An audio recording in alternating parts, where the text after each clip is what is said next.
ಗೀತಾಗೆ ಇದ್ರ ಹೊರತು ಬೇರೆ ಯಾವ ದಾರಿ ಸಹ ತಿಳಿಲಿಲ್ಲ. ಆದ್ರೆ ಕಬೀರ್ ಎಂತವನು ಅನ್ನೋದು ಕೇವಲ ಅನ್ವಿತಾಗೆ ಮಾತ್ರ ಗೊತ್ತಿತ್ತು.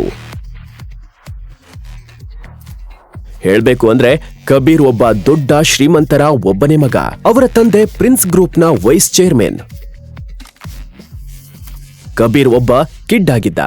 ಅವನ ವೀಕ್ನೆಸ್ ಅಂದ್ರೆ ಹುಡುಗಿಯರು. ಯಾವಾಗ್ಲೂ ತೊಂದರೆ ಕೊಡುತ್ತಲೇ ಇದ್ದ. ಅವನ ಮೇಲೆ ಈಗಾಗ್ಲೇ ಎಷ್ಟೋ ಕೇಸು ಸಹ ಇದ್ವು.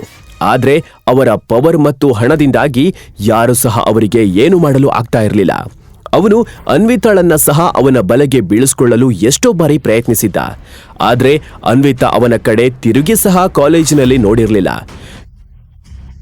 ಇಷ್ಟು ಹೊತ್ತು ಸುಮ್ಮನಿದ್ದ ಗೌತಮ್ಗೆ ಕಬೀರ್ ಹೆಸರು ಹೇಳಿದ ತಕ್ಷಣ ಕೋಪ ಬಂತು. ಆದ್ರೆ ಅವನಿಗೆ ಗೊತ್ತಿತ್ತು ಅವನ ಮಾತನ್ನ ಯಾರು ಕೇಳಲ್ಲ ಅಂತ. ಅದಕ್ಕೆ ಅವನು ತನ್ನ ಫೋನನ್ನ ತೆಗೆದುಕೊಂಡು ಶೋರೂಮ್ನಿಂದ ಹೊರಗೋದ.